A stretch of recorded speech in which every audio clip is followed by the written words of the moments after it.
psaume 33, mais le verset 12 de façon spéciale nous intéresse ce soir, qui dit « Heureuse la nation dont l'Éternel est le Dieu ». Si vous me posez la question de savoir ce que c'est qu'une nation ce soir, je vous dirais que la nation, c'est la composition de chaque personne, un peuple, voyez, requis par une dénomination, un peuple appelé X ou tel, une communauté organisée au sein de laquelle il y a une structure favorable à sa vie, une structure qui rythme chaque personne et qui permet à chaque personne d'être soumise à une loi bien éditée et qui permet à chaque personne d'être épanouie et bien se sentir et de dire qu'il est celui. Si vous me permettez de définir ceci ainsi. Et une nation, c'est à la fois ma soeur, c'est à la fois moi, c'est à la fois toi, c'est à la fois nous tous. Et la nation implique un peuple avec un idéal, un peuple avec une certaine idéologie, une quelconque politique, malgré les divergences en son sein. Une nation implique donc le regroupement de tout le monde à œuvrer dans un sens commun afin que le défi de tous les siècles qui se présentent chaque jour à chaque personne, sinon dans tous les siècles qui se présentent à l'humanité, soit relevé. Un homme naît aujourd'hui, demain il meurt, un autre naît, et on n'a pas l'impression que le monde finit. Et chaque jour passe, et un autre jour arrive, et un autre jour vient, et nous vieillissons, et nous naissons, et nous vieillissons, et nous reconnaissons, et nous savons que une identité nous est accordée, sinon nous affichons une certaine identité qui caractérise les fondements sur les bases de données de cette nation. C'est pour cela qu'on peut t'appeler Ivoirien parce que tu es de la Côte d'Ivoire. C'est pour cela qu'on peut dire que l'autre est Gabonais parce qu'il est du Gabon. C'est pour ça qu'on peut dire de l'autre qu'il est français parce qu'il est de la France. Et chaque personne est soumise, sinon soumise, excusez-moi, au rêve de cette nation. Et donc Dieu se trouve au-dessus de toute cette organisation, fomentateur de cette organisation, la caution de cette organisation, celui qui inculque cette organisation parce qu'elle vient de lui. Il n'y a pas d'autorité sans Dieu. Il n'y a pas d'organisation fiable sans la présence de Dieu. Il n'y a pas de structure véritable sans la présence de Dieu. Et c'est ainsi que Dieu a permis à chaque nation d'être organisée et d'avoir un principe, un idéal, et alors toutes les structures qu'il faut. Et la Bible dit, heureuse cette nation dont l'Éternel est le Dieu. Pourquoi? Parce qu'elle connaîtra la loi de l'Éternel. Pourquoi? Parce que Dieu viendra inscrire sa parole dans son cœur. Pourquoi? Parce que l'Éternel sera son Dieu. Il est réel dans ses fondements. Voici quelqu'un à qui vous avez affaire. Quelqu'un qui n'a jamais su mentir. Voici une personnalité qui est l'incarnation de la vérité et qui reflète l'image parfaite de la vérité, dont la parole est uniquement que la vérité, dont l'essence est la vérité, dont la puissance est réelle, dont les qualités affichées ne peuvent être discutées. Une personne tout à fait particulière qui se veut le modèle de tous, l'idéal de tous, l'image de tous, la vie que tous doivent rechercher. Pourquoi? Parce que Dieu est juste, Dieu est saint, Dieu est propre, Dieu est glorieux.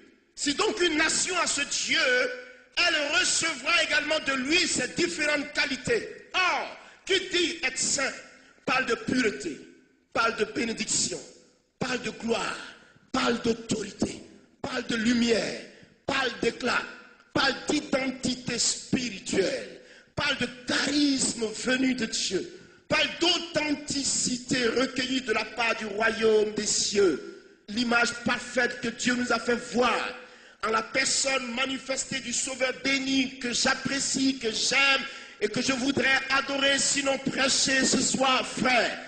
La personne pour laquelle ma vie a été conditionnée, la personne de qui je voudrais vous parler ce soir. Il n'y a qu'un seul que je connais dans sa gamme. Il est unique et il n'est pas semblable à qui que ce soit. Il est unique et il est vie, il est puissant et il est spirituel et il est magnifique. Il est unique et il détient en lui cette plénitude selon la parole de Dieu. qu'il plut à l'Éternel que toute plénitude habita en lui. Homme venu sur la terre, révéler à la face des nations l'identité de la personne divine, reflétant ses qualités, reflétant sa gloire, reflétant son hégémonisme, reflétant son autorité, le regard perçant et à la fois doux, compatissant, plein de vie, de miracles, de guérison et de puissance. Observez, frère, cet homme, je l'ai ici avec moi et je voudrais vous le présenter avant de continuer. Parce que je sais que quelque chose va se passer. Cet homme dont je voudrais vous parler avant de continuer, frère, revêt d'une qualité exceptionnelle. Il est à la surface de la terre, se promenant à la surface de la terre, cherchant qui secourir. Et voici que la Côte d'Ivoire, un de ces jours, va se lever pour aller établir avec lui une alliance. Alors qu'il n'a jamais renoncé à son alliance, quoi qu'il en soit et qui qu'il soit. Alors qu'honorant toujours son alliance, il manifeste sa parole et sa bonté chaque jour à l'endroit de celui qui tient à lui. Jamais n'ayant abandonné qui que ce soit. Je veux vous présenter celui qui est venu et qui m'a dit, tu étais mort, mais je suis venu te ramener à la vie, car je te connaissais depuis le sein de ta mère. Ce jour m'appartient. Ce jour, cette heure m'appartient. Cette heure m'appartient. Cette heure m'appartient. Je veux donner gloire à ce Dieu-là. Je veux lui dire qu'il est exceptionnel pour ma vie. Et je souhaiterais autant qu'il soit rehaussé à la surface de la nation de laquelle je suis issu, frère. Afin que ce pays reconnaisse que malgré toutes choses, il y a un Dieu qui pense à lui. Côte d'Ivoire, je respecte son nom. Il me fait parcourir le monde entier de pays en pays. De par sa droite, je le vois dans sa gloire. De par son autorité, je sais de qui il est question. De par sa présence, je sais qu'il a bien plus de valeur qu'on aurait pensé.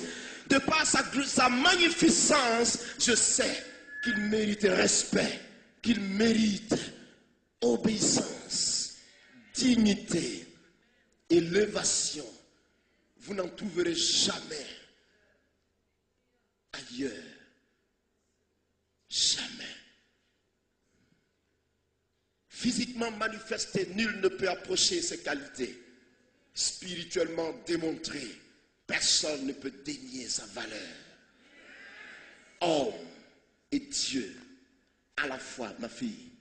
Homme, de par sa naissance physique, mais Dieu, de par la plénitude de la divinité en lui. Homme, de par le caractère de sa mère. Homme, de par cet accent de nativité, fils, appelé fils, parce qu'il est né.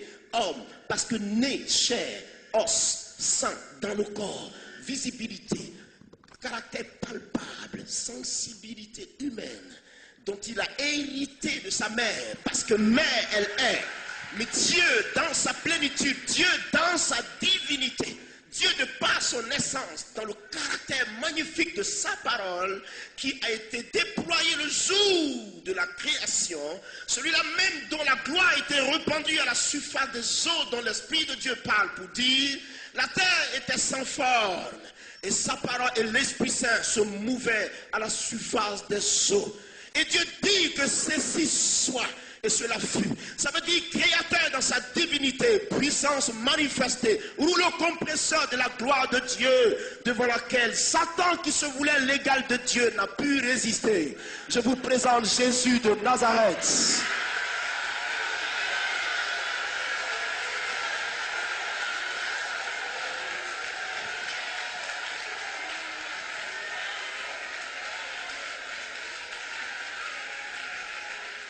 Alléluia. Alléluia. Vous savez que je l'aime. Vous savez qu'il est tout pour moi. Vous savez que cet homme est mon frère. Mais si d'aucuns le voient autrement, je suis désolé. Mais je le vois dans la plénitude de la vie qu'il est. Vie pour moi. Acculé jusqu'au dernier sort. quand il n'aura pas encore ouvert sa bouche pour dire sa dernière expression, tiens debout, parce qu'il va s'affirmer. Et quand il va s'affirmer, alors tu reconnaîtras qu'il existe un Dieu pour toi, Côte d'Ivoire. Tu es arrivé à une période de ta vie où ceux-là même qui s'asseyaient à table avec toi t'ont trahi et t'ont tous abandonné. À une période de ta vie où même ceux qui étaient les premiers à se servir à ton plat t'ont donné d'eau, frère. Ils t'ont donné d'eau, sœur. Tu es arrivé à une étape de ta vie où ceux-là même qui nettoyaient ta chaussure et ceux-là qui étaient toujours prêts à dire « Ceci est magnifique.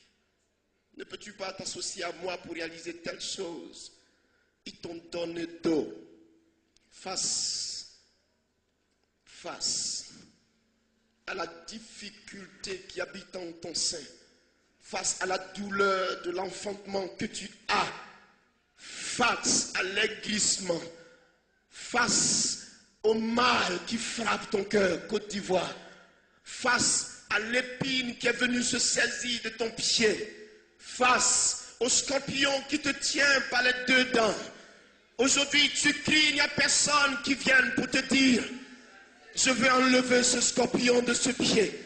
La communauté internationale te regarde comme la femme la plus répugnante qui puisse exister aujourd'hui. On l'aura abandonné dans son essence, on l'aura abandonné dans sa vie, on l'aura abandonné malgré ses qualités. Tu te retrouves en face d'une réalité aujourd'hui, Côte d'Ivoire, tu dois réfléchir, je porte un message pour toi. Quelque chose se passe dans ton histoire, alors que bibliquement tu dois savoir que lorsque ces choses arriveront, il y a une étape de la vie que Dieu présente devant toi. Regarde un peu à gauche, regarde un peu à droite, tu n'as plus de secours. Regarde-toi toi-même, celle qui avait été appelée la femme ornée de tout le temps, la femme qu'on appelait pour apporter secours de tous les jours, celui-là qui se débattait pour sortir les autres du gouffre chaque instant de sa vie, qui s'était oublié au profit des autres. Aujourd'hui, on le regarde et parce qu'il est en difficulté, on jette le regard de ce côté et on ignore son existence comme si jamais il n'avait existé. Que ceci soit de l'honneur des hommes, que ceci soit de la part de qui que ce soit, je voudrais te dire quelque chose. La révélation prophétique selon laquelle cette gloire de l'Éternel a été manifestée à la montagne de Sion. Israël établi au sommet de cette montagne de Sion. Israël entouré de ce feu. Israël entouré de cette clôture, le mur de Néhémie. Israël donc barricadé n'a jamais précipité son cœur et a su attendre patiemment le temps de son Dieu, sachant qu'il est porteur d'espoir et il est manifesté pour confondre ceux qui se croient forts. Côte d'Ivoire, je suis venu te dire, aujourd'hui tu portes un nom, la délaissée du siècle. Aujourd'hui tu portes un nom, la repoussée de son âge. Aujourd'hui tu portes un nom, la résidue de la dernière pluie. Aujourd'hui tu portes un nom, et les autres qui ne pouvaient rien dire devant ta face se lèvent et t'indexent le doigt pour te frapper le front sans que tu ne réussisses à réagir. La désolation frappe tes enfants. La désolation te frappe. La consternation est dans tes entrailles. Et tu souffres de ces douleurs. Et tu n'as personne pour te secourir. Mais je voudrais te dire encore une fois de plus, lève tes yeux et ouvre-les. Car l'homme qui a été abandonné de la surface de la terre est celui à qui l'Éternel tend la main pour sauver.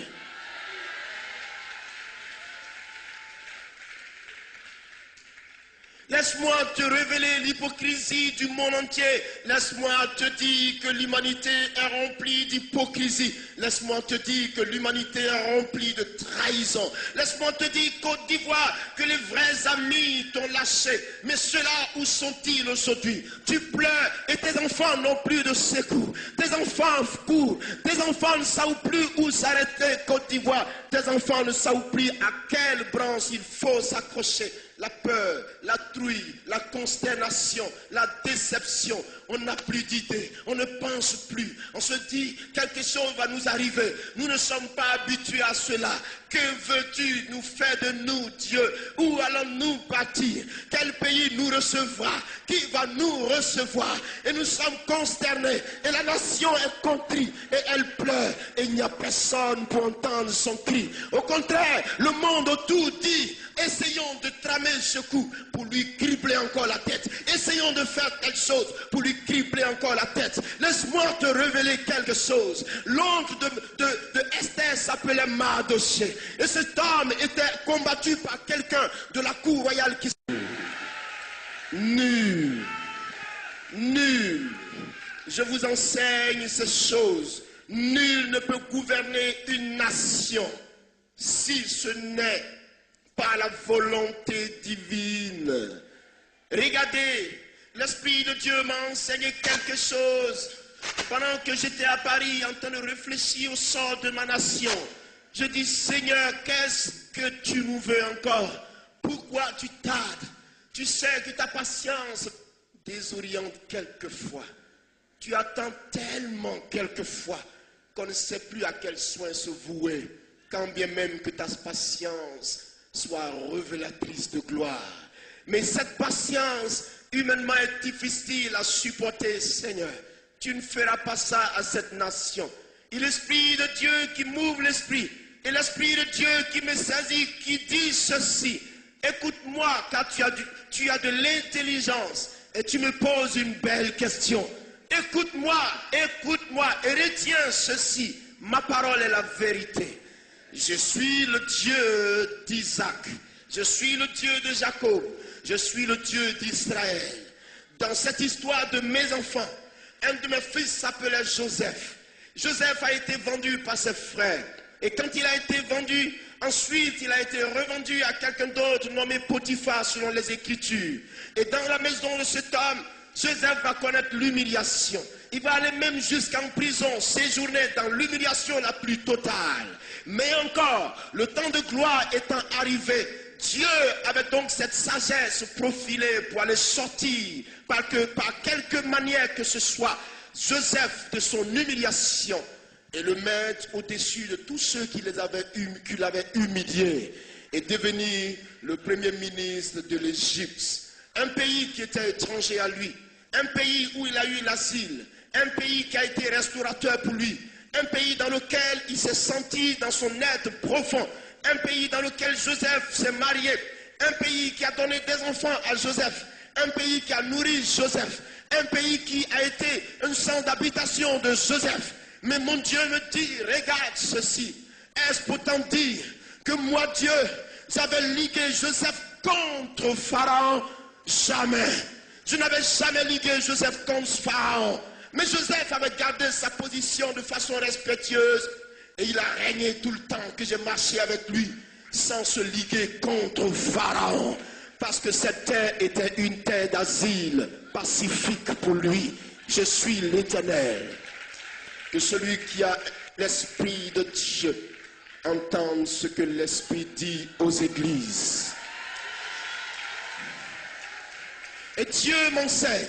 Et Dieu me dit, Kakou, va dans ma parole et observe. La rébellion ne viendra jamais de moi.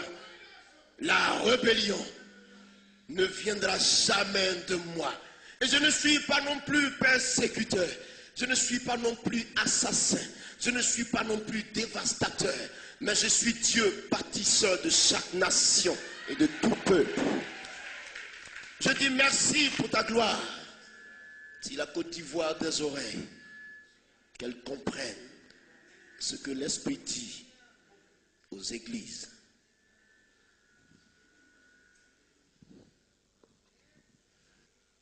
Le problème de notre nation, sinon de votre nation, sinon de notre patrie, est spirituel. Voici un pays qui a été propulsé par son Dieu, qui a atteint un paroxysme que nul ne pouvait rivaliser dans cette sous-région. Voici un pays qui, de par sa prospérité, s'est suscité la jalousie de part et d'autre. Voici un pays qui n'a pas su se prendre au moment où la vaste grâce lui a été accordée. Voici un pays qui s'est exalté au compte de sa richesse et qui a abusé de la grâce qui lui a été accordée. Voici un pays qui, au lieu de penser à ce Dieu qu'il avait élevé, a plutôt mis ses pieds dans l'abomination, la pédophilie dans la classe politique, les homosexualités, l'irresponsabilité de nos dirigeants. Des gens qui sont censés être un modèle, mais qui ont préféré se faire des deuxièmes bureaux, des troisièmes maîtresses, des quatrièmes maîtresses, des cinquièmes maîtresses, et qui ont abusé de leur pouvoir et gaspillé le denier public dans des choses qu'il ne fallait pas, oubliant que c'est Dieu qui enrichit, c'est Dieu qui rend riche, c'est Dieu qui rend prospère. La prospérité est rattachée à l'état de notre âme, selon le caractère biblique de la parole de Dieu. C'est Dieu qui élève, c'est Dieu qui bénit, c'est Dieu qui rend riche, c'est l'Éternel qui rend prospère. Tu as connu cette phase et tu n'as pas pensé à ton Dieu et tu as vécu comme tu voulais et tu as vécu ce que tu voulais et tu as même marché sur le pied de ton Dieu et tu as même pensé qu'il fallait le condamner, le ranger dans le tiroir.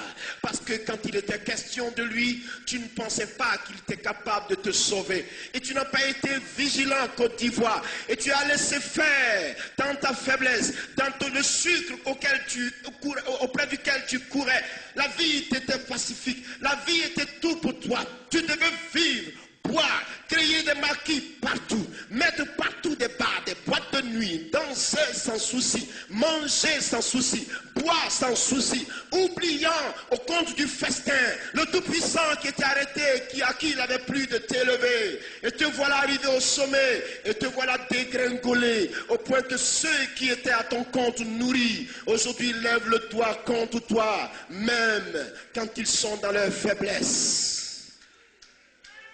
Tu auras provoqué la situation que tu vis. Même quand ton Dieu aura dit, écoute ceci, tu n'as jamais pensé qu'il fallait lui obéir. Oh, qu'est-ce qu'ils disent ceux-là?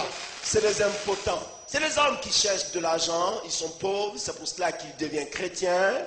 Alors quand on t'aura parlé assis dans ta forteresse, tu n'as jamais pensé qu'il pouvait venir un moment à reversité de la situation que tu vivais Côte d'Ivoire. Le monde est une vérité parallèle. Il porte deux faces.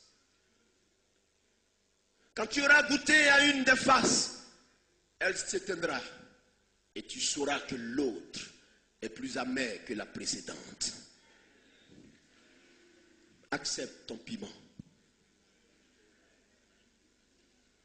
Accepte le vinaigre. Et tu es tenu d'accepter l'humiliation.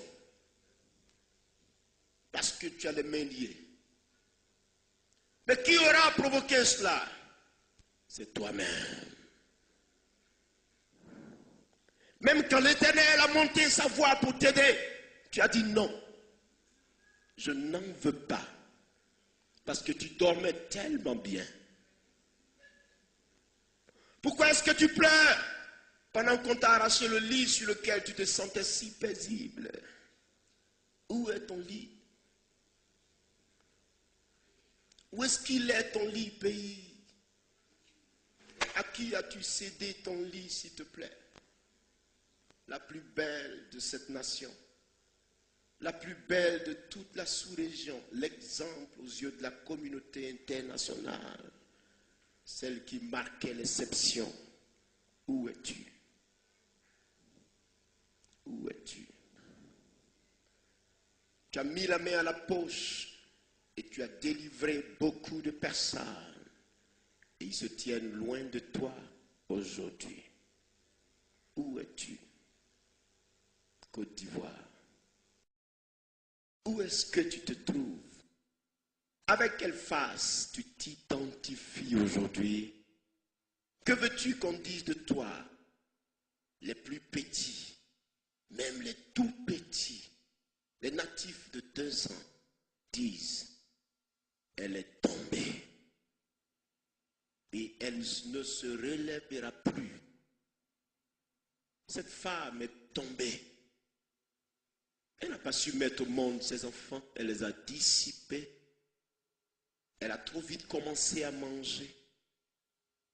Alors que ce n'est pas parce que tu es aussi pauvre que cela. Même dans ta faiblesse, tu rembourses tes dettes et tu préserves ton image. Même dans ta faiblesse, écoute la voix de ton Dieu. Même dans ta faiblesse, tu continues à construire ta maison. N'y a-t-il pas d'espoir au vu de ces choses? Regarde en ton sein, regarde en ton sein. Il a été question d'un premier coup d'État, jamais vu dans le monde que tu as vécu. Jamais vu dans le monde que tu as vécu. Car jamais de coup d'État sans mort de leader. Et comment cela s'est passé? Ton Dieu s'est affirmé à ton profit afin que tu ne sois pas considéré comme la déroutée. Mais tu n'as pas encore compris et tu as continué ton festin et tu as continué à te servir et tu as continué à juguler, à danser. Mais je crois que le plat est bientôt fini. La nourriture est finie dans l'assiette. Oui. Qu'avant que tu n'ouvres tes yeux, une main serait venue t'arracher ton plat qui est parti avec le peu de riz qui était dans l'assiette. Et quand tu baisses la tête, le riz est fini. Maintenant, vous qui avez de l'autre côté eu beaucoup de force, donnez-moi un peu de riz que je mange. Il n'y a que la nuque des uns que tu vois. Il n'y a que la face du profil des autres que tu vois. Les oreilles bouchées comme ce geste et qui font leur chemin en ricanant, se regardant les uns les autres. Où es-tu, Côte d'Ivoire? Que celui qui a des oreilles entende ce que l'Esprit prophétiquement dit. Tu comprendras. Venez à moi, vous tous qui êtes chargés, fatigués. J'ai une source d'espoir encore dans mon cœur. Car lorsque tu seras fatigué, je sais que tu lèveras la tête. Quoi qu'il en soit. Qui sera président de la République? Qui va être voté? C'est qui cet homme qui va porter notre destinée? Qui est celui-là? D'où sortira-t-il? Y a-t-il quelqu'un qui puisse nous aider? Aujourd'hui, tu cherches de par toi-même la solution. J'ai une solution bien plus valeureuse que celle que tu cherches. Crois simplement au bâtisseur de Jérusalem. Quand je suis allé en Israël et j'ai vu le mur de Néhémie et j'ai été fasciné. Quand je suis allé en Israël et j'ai vu le travail après les 70 ans de la captivité à Babylone et qui sont revenus, le travail qu'Israël avait fait. La seule chose qui manque à ce travail, c'est le fameux temple que Titus a détruit dans les années 70 de notre ère. Il n'y a que ce temple qui manque. Mais Jérusalem a été rebâti. Et Jérusalem a conservé ses acquis. Et Jérusalem est bâtie sur la montagne de Sion. Cette ville est une révélation. La position géographique de cette ville est une révélation divine. La montagne de Dieu, le pays construit sur la tête de cette montagne. Où passeras-tu pour aller tuer Jérusalem? Où est-ce que tu passeras avant que tu n'arrives au sommet? Ma fille, il sera déjà fatigué. Comment est-ce qu'un soldat fatigué peut réussir contre quelqu'un qui vient de se réveiller? C'est-à-dire que Dieu stratégiquement avait placé son peuple sur la montagne afin que lorsque l'ennemi monterait du bas-fond jusqu'à là-haut, qu'il encore escalade le fameux mur de Néhémie. Je me pose la question, quels sont, ou alors quel est le pourcentage qu'on doit lui accorder, le pourcentage de victoire, ma fille? Peux-tu combattre contre quelqu'un qui est là-haut? Il est mieux placé pour te tuer. C'est comme ça que Dieu a positionné Jérusalem. Je souhaite que tu te positionnes sur la montagne de l'Éternel. Car ceux qui se confient en l'Éternel sont comme la montagne de Sion. Ton Dieu parlera à ta place si tu lui veux ce privilège.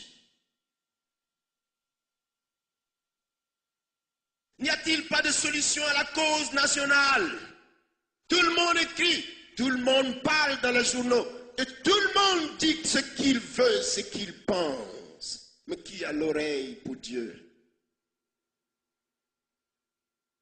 Qui? Je veux te dire quelque chose. Chaque fois qu'Israël avait été percuté contre un danger, Israël avait crié à son Dieu. Et Dieu avait observé Israël pour le relever. Tout n'est pas fini. Il y a encore le combat qui reste à mener. Mais regarde derrière et discerne la présence de ton Dieu. Ouvre tes yeux. On te fait un coup de temps où personne ne meurt. Et ça ne vous a rien dit. Vous ne voyez pas Jésus-Christ marcher dans le pays. Ça ne vous dit rien. Vous avez les larmes aux yeux. Parce que personne ne pense à lui. Il met son pas. Il lève le pied. Il met son pas. Il lève le pied. Il met son pas. Il lève le pied. Si vous voulez avoir une nation coquette et propre, une nation par laquelle Dieu relève encore le défi, parce que tu n'es pas tombé, Côte d'Ivoire, comparativement à ce que tout le monde pense de toi, tu n'es pas tombé. Tu n'es pas tombé. Tout le monde t'a fui. Tout le monde a pris son argent pour partir. Mais tu vis. Et tu vis. Et tu ne souffres pas. Ça ne te dit rien. Ça ne te signifie absolument rien. Un seul peut-il être béni sans la faveur de l'Éternel? Ouvre tes yeux. Que faire pour libérer la Côte d'Ivoire? C'est la conversion de chaque cœur. L'intérêt que chaque cœur porte à Jésus de Nazareth, sauveur béni. Je commence par la classe politique. Je commence par tous ceux aujourd'hui qui se disent en campagne politique. Acceptez Jésus. Donnez-vous à Jésus. Car la crainte s'empare de vous. Vous faites des campagnes, mais vous avez peur de la position que vous convoitez. Parce que vous vous dites, si nous sommes là, il y a un danger qui va venir. On va me faire un coup d'état et je vais mourir. Les civils sont ceux qui ont encore les plus peur. Parce que l'armée est en position de force. C'est ce qui est dans vos pensées. C'est ce qui trotte dans vos pensées. Au lieu de réfléchir de la sorte, avez-vous déjà vu la main de Dieu abandonner celui qui lui fait confiance? L'Éternel ne fait rien sans le révéler à ses enfants, sinon à ses serviteurs. Je veux que la classe politique ivoirienne tende l'oreille à l'église de Dieu. Ce n'est pas un problème de religion. Ça ne me regarde pas, les histoires de religion. Car la religion ne me fera rien du tout. Ce que je considère, c'est la relation que je puis avoir avec le Seigneur par le Saint-Esprit. Mais la religion et son titre, ça m'est égal. Quoi qu'il en soit avec son titre, ça m'est égal. Parce que la religion est une constitution de règles. Des règles humainement établies qu'on suit. Mais la chrétienté est à base d'humilité, d'obéissance et de soumission à l'Éternel. Je parle qu'on écoute l'Église dans ce pays. Si vous êtes là, transmettez mon message à qui de droit. Tendez votre oreille.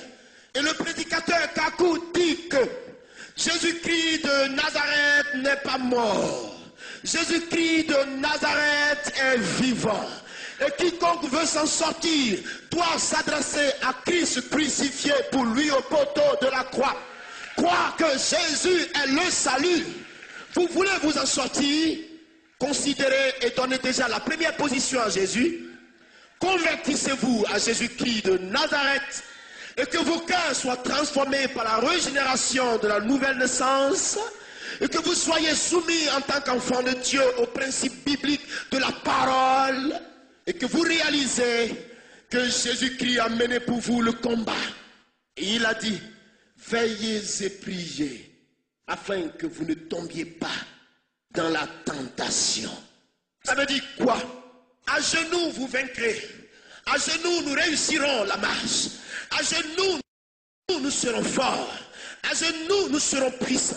À genoux, nous vaincrons l'ennemi. À genoux, nous aiderons notre nation. À genoux, nous pourrons élever Dieu. Et si Dieu est dans ce pays, je vous dis la vérité, Dieu maîtrisera toujours la situation.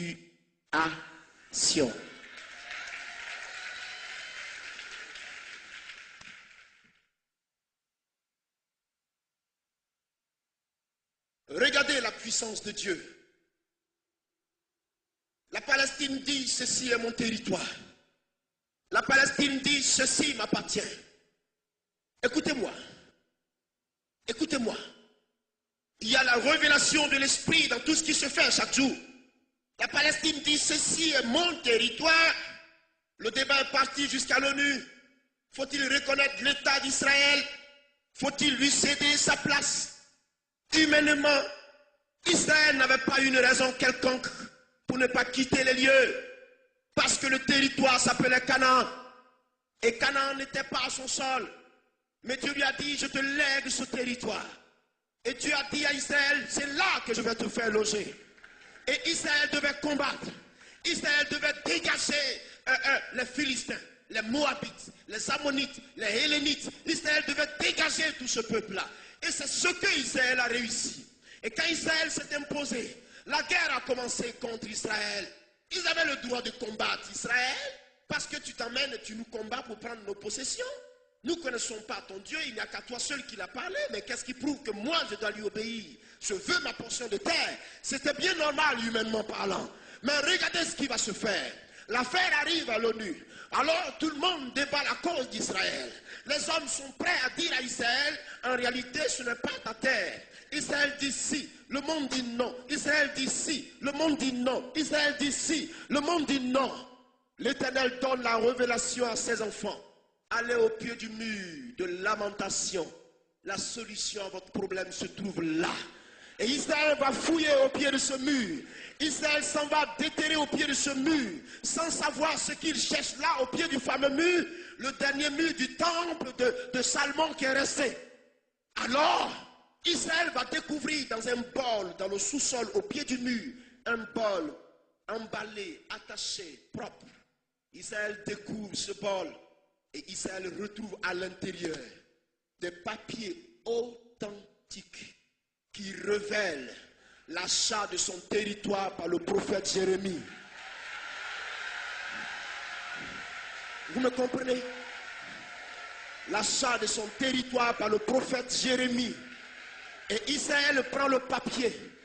Depuis des siècles, ce papier n'avait pas connu la destruction.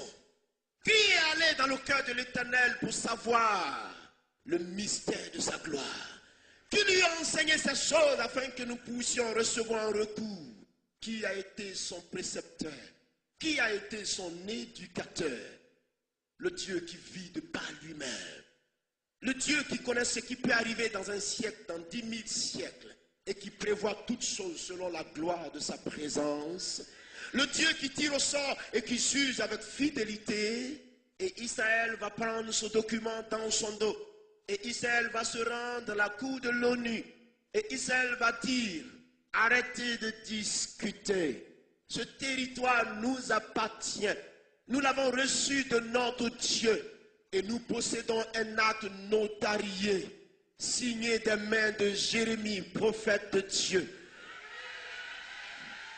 Qui était Jérémie? Il était fils d'Israël. Qui était Jérémie? Natif d'Israël. Qui était Jérémie? Enfant venu d'Israël. Et Israël a le document caché dans son dos face à l'ONU. Et Israël va lire, tenez ce document, traduisez-le dans l'anglais que vous parlez. Et tout le monde va traduire. Et la décision de l'ONU va tomber. Le 28 mai 1948, plutôt le 11 mai 1948, pour dire Israël mérite de demeurer là parce que cet acte démontre que Jérémie avait acheté cette portion de terre qu'Israël occupe. Vous comprenez? Et c'est comme ça que l'acte va être signé. Laissez le peuple de Dieu occuper son territoire. Veux-tu imiter Israël, Côte d'Ivoire, alors que l'alliance avec Dieu n'a jamais été rompue? Je suis allé en Israël. J'ai vu comment le feu Félix Houphouët-Boigny a été une véritable bénédiction pour ce peuple de Dieu. J'ai vu. Le témoignage de cet homme est dans les musées de Jérusalem. L'homme qui aura secouru Israël en son temps, c'est écrit là-bas. Il a participé à la mairie de Jérusalem. Il a refusé d'établir la Côte d'Ivoire à Tel Aviv. Mais il est allé au cœur de Jérusalem. Il a bâti une ambassade pas possible à Jérusalem.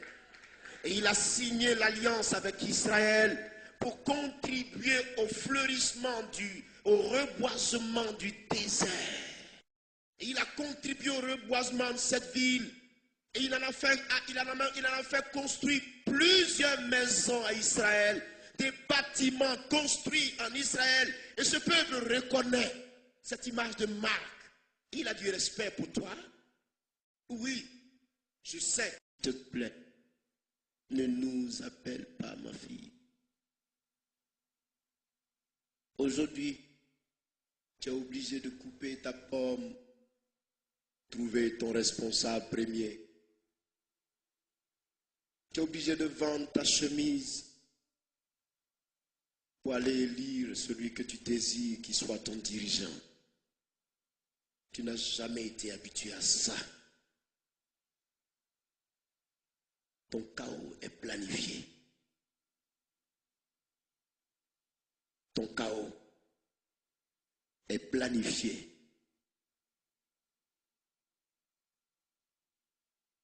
Toute arme forgée contre toi sera sans effet. Et toute bouche qui en justice se lèvera contre toi, tu la condamneras. Dieu dit, ainsi sera l'héritage de mes serviteurs, de mon peuple et de mes servantes. Mais comment entrer dans cet héritage? C'est d'aller en accord avec Jésus maintenant. Oublie ta pédophilie. Oublie ton homosexualité. Oublie ton adultère. Et enlève de ton sein cette histoire de prendre plusieurs maîtresses et faire mal au cœur de celles qui t'ont soutenu le temps de tes difficultés. Attache-toi à ta première femme. Côte d'Ivoire, tu as une nation à la tête de laquelle se trouve un adultère. Il rendra tout le pays adultère. Une nation à la tête de laquelle il se trouve un irresponsable. Celui-là rendra tout le pays irresponsable. Soyez irréprochables, vous qui voulez diriger la Côte d'Ivoire. La parole de Dieu est la vérité. enseigner au peuple ivoirien à marcher dans la loyauté, la vérité et l'honnêteté. L'huile coule sur la tête d'Aaron et elle coule par sa barbe, ma fille, avant de mouiller le reste du corps. Si la tête est malade, qu'est-ce que le pied va décider? Si la tête bat, qu'elle a mal, comment est-ce qu'elle portera l'œil qui est fixé là-dessus? Si la tête a mal, qu'elle ne peut plus se contrôler, l'orteil pourra-t-elle intervenir? Est-ce que le pied pourra dire quelque chose? Si le bras ne peut plus se défendre car la tête a mal, ce n'est pas le pied qui est jusqu'au sol qui réussira à se lever jusqu'à cette hauteur. Sachons reconnaître chaque chose et mettons chaque chose à sa place. Ne fuyez pas la vérité, acceptez-la. Elle fait mal quelquefois, mais elle est une source de salut pour nous. Elle délivre et elle apporte la grâce, la sanctification, la bénédiction et la vérité. Introduit la paix dans nos cœurs, dans notre esprit et dans notre âme. Vous voulez réussir à organiser une nation? Laissez-moi vous parler. Vous jetez Dieu à 10 000 kilomètres, vous voulez réussir à organiser votre nation. Allez-y, organisez-la. Mais quelqu'un s'appelle Satan qui ne dort pas. Et qui est là. Et qui vous maîtrise quelquefois. Laissez-moi rire. Et un pays n'ouvre pas ses yeux. Et il marche. Côte d'Ivoire, la belle.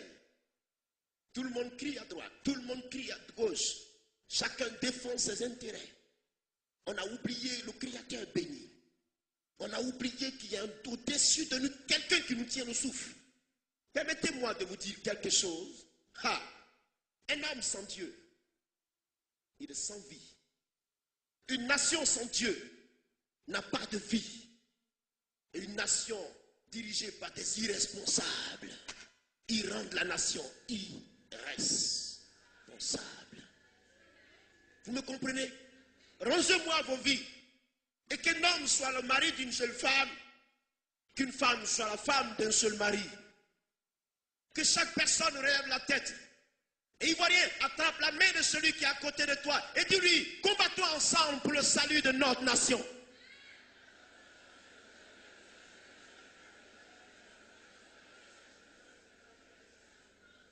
À genoux, nous gagnerons. À genoux, nous gagnerons. Écoutez-moi. Ce mur que vous voyez n'est pas plus puissant que la position prosternée devant Dieu.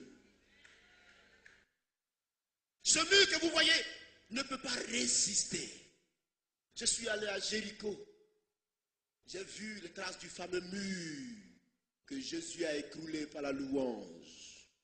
Frère, la parole de Dieu est la puissance de Dieu. Je suis allé à Jéricho, je suis monté sur les traces de ce dernier mur-là et j'ai dit, Jésus est passé par ici. Ah ouais? Ce mur-là, ma Bible dit que cette fois, ils ont tourné autour chantant, les murs de Jéricho sont tombés. Et il est tombé. C'est ce mur aujourd'hui. Seigneur, que ton nom soit béni de ce que tu m'as fait voir Israël avant ma mort. J'ai vu le mur et j'ai cru que rien ne peut résister à la puissance de la louange à Dieu. Si un mur tombe, qui pourra résister à la puissance de la prière? C'est le temps de prier pour la nation. C'est le temps que vous ne devez plus dormir. C'est le temps que chaque cellule de prière doit rentrer dans le jeûne et dans la prière. Je vous dis, les 7 derniers jours des élections présidentielles, ne vous amusez pas avec ce que c'est que le sens de la prière. Enfermez-vous dans votre chambre, la cellule tout entière, dans votre salon. Prosternez-vous devant Dieu. Implorez Dieu. Demandez-lui d'intervenir. Parce que tout le monde s'attend au chaos ce jour-là. Tout le monde se dit, on va voir si cela va se tenir. Tout le monde sécrète quelque chose dans le secret, dans le noir. Tout le monde fomente un petit piège. Tout le monde est en train de penser à quelque chose. Va-t-il avoir élection? je vais agir avant ces élections-là, car j'ai encore une possibilité. Je vous préviens, afin de ne pas porter quelque chose sur la conscience, d'avoir abandonné dans la prière notre nation. Prosternez-vous devant Dieu autant que vous pouvez le faire, dans la prière et dans le jeûne. Nul ne peut résister contre le jeûne biblique. Nul ne peut résister contre la vie de prière harmonisée. Nul ne peut résister contre la foi audacieuse. Je n'en ai jamais vu. Même les montagnes les plus solides s'écroulent sous la puissance de la prière. Quand vous aurez prié quelque peu, ne pensez pas que c'est en vain. Elle est montée.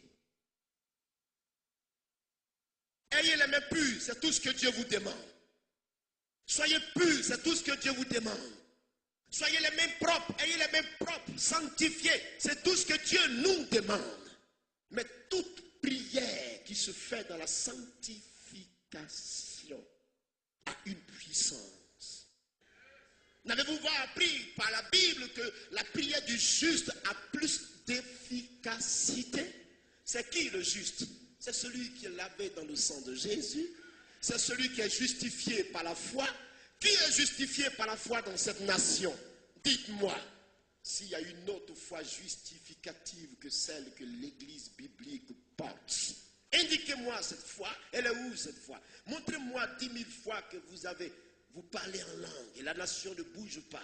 Vous êtes des évangélistes remplis de foi, les prophètes partout.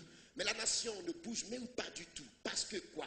Parce que chacun assis ne se lève pas. La foi se brandit, la foi se démontre, la foi se prouve, la foi s'exécute, la foi se manifeste, la foi démontre ses capacités. La foi n'est pas une conception, la foi n'est pas un mobile d'assise, la foi n'est pas une conception aux lèvres, la foi est un mobile de puissance. Et quand elle s'élabore, il n'y a personne pour l'arrêter.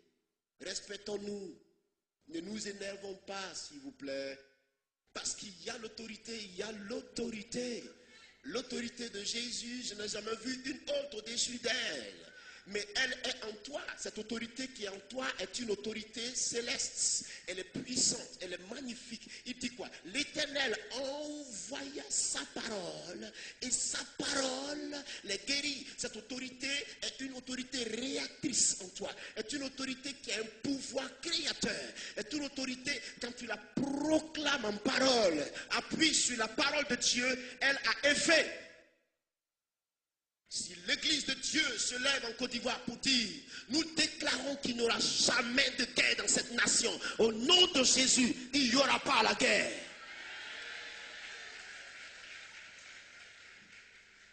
C'est vous qui avez la solution.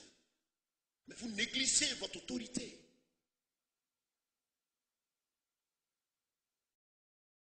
Et j'ai trop bavardé cette nuit.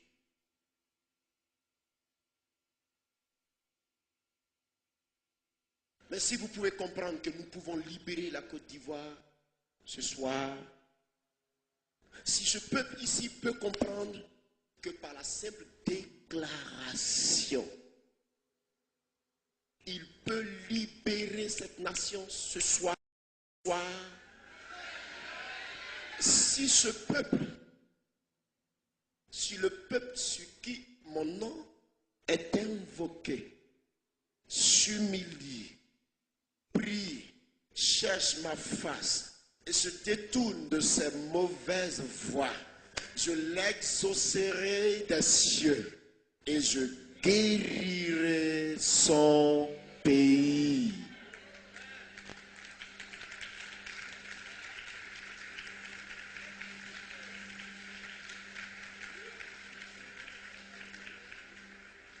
Avec la parole de Dieu, on ne pique pas de crise de peur. Non. Rien ne dit que l'ennemi ne va pas venir. Et il va venir.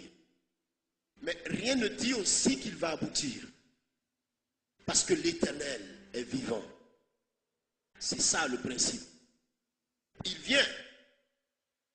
Il vient. Mais qui est plus vivant que qui? Jésus est ressuscité. Mon Jésus n'est pas dans la tombe. Je suis allé voir. Je suis allé sur Golgotha. J'ai vu là où la croix de mon Seigneur a été fixée. Comment cette croix a fendu le sol. J'ai vu cette trace. Et je suis descendu. Et je suis allé voir la fameuse tombe. Et je suis rentré dans cette fameuse tombe. Et j'ai tapoté ma main sur le lieu où on l'avait couché. J'ai dit, Jésus-Christ a été étalé ici. Mon Seigneur, ici, il a vécu, frère. Il a vécu. Ne pensez pas que c'est une histoire vaine. J'ai vu là où il a été mis, là, devant le peuple, Pilate assis. Le juif me dit, là où tu as arrêté, c'est là que Pilate était assis. Et Jésus de Nazareth était arrêté là. Et le Barabbas était à gauche ici. Et tout le monde était dans cette cour, la grande cour que tu vois en hauteur. Et tout le monde disait, crucifiez-le. Et tout le monde disait, libérez Barabbas. Et l'on cherchait à étouffer la bouche des femmes qui pleuraient pour lui. Et je lui dis, et alors qu'est-ce que tout cela te dit? Tu fais partie de ceux qui disaient, crucifiez-le. Parce que même aujourd'hui, vous pouvez continuer à le crucifier. Il dit non, ne mets pas ce jugement sur moi. Moi, je ne suis pas là-dedans, je n'étais pas là. Il dit, mais tant que tu ne l'accepteras pas comme Seigneur, ce jugement est porté sur toi également. Parce que tu es juif. J'ai vu cette tombe. Je suis allé, j'ai vu cette tombe, frère. Il n'est plus dans le tombeau. Il est sorti, ma fille. Il est sorti, mon fils. Il est sorti, mon frère.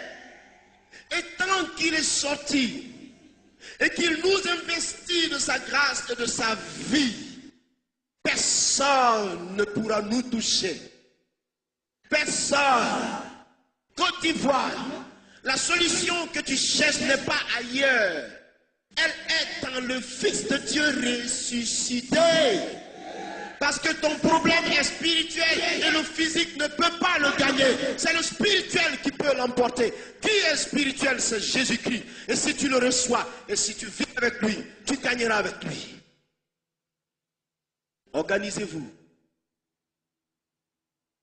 Organisez-vous. Chassez les démons guerriers. N'oubliez pas. Chassez les démons guerriers. Personne ne peut les chasser, c'est vous. Déclarez la puissance de Dieu à vos lèvres. Par la foi. Tout ce que vous demanderez, par la foi, dans la prière, vous l'obtiendrez. Ce soir, on va libérer la Côte d'Ivoire. Le prophète a dit, Seigneur, montre à Géasi, ouvre les yeux de Géasi, afin qu'il voie ceux qui sont avec nous. Ouvre ses yeux. Dieu ouvrit les yeux de cet homme. Il regarda, il vit des chars de feu, des colonnes de feu, des chars, des guerriers, des combattants. Et il dit, décidément, Dieu mène le combat. Dieu marche en Côte d'Ivoire. Avez-vous compris la pensée de l'Esprit? La destinée de la Côte d'Ivoire est entre tes mains. Toi, chrétien, c'est toi. Dis, c'est moi. Si tu le veux, dis que je le veux. Si tu veux délivrer la Côte d'Ivoire ce soir, dis encore, je le veux ce soir.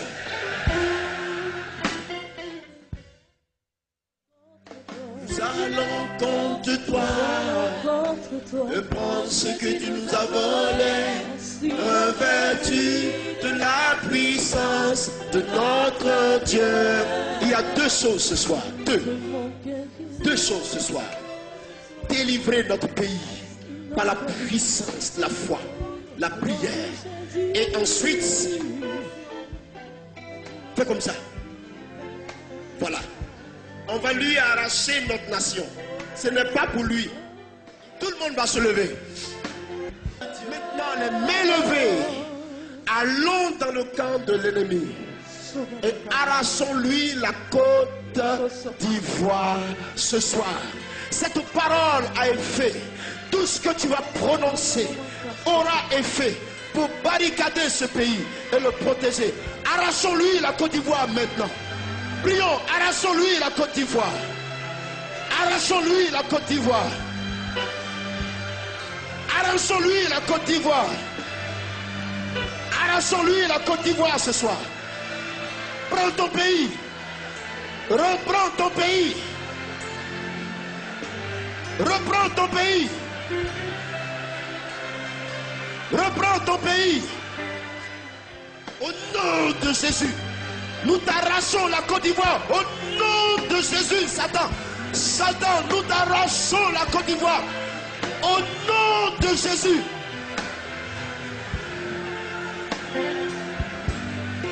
Arrache-lui ton pays. Arrache-lui le pays. Arrache-lui le pays ce soir. Arrache-lui. La Côte d'Ivoire est ta possession. Arrache-lui.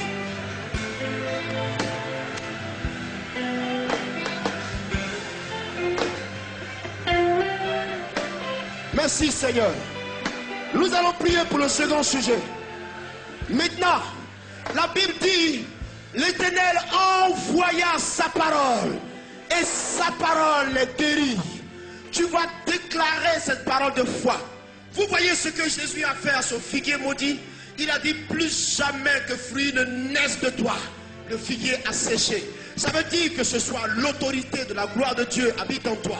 Et toute parole que tu vas proférer, déclarer pour la délivrance de la Côte d'Ivoire, le Saint-Esprit l'accomplira. Délivrons notre pays ce soir. Délivrons-le ce soir. Délivrons le pays en proclamant la parole de délivrance, de victoire pour le salut de la Côte d'Ivoire. Prions. Prions ce soir. Cette fois-ci, on va demander la protection divine sur les autorités de cette nation, à commencer par le chef de l'État, jusqu'à tous les Ivoiriens, tous ceux qui habitent sur ce sol. Prions dans ce sens maintenant et déclarons cette grâce-là. Au nom de Jésus de Nazareth, tout ce que tu vas demander ce soir, le Seigneur promet de l'exécuter, de l'accomplir. Prie avec moi ce soir.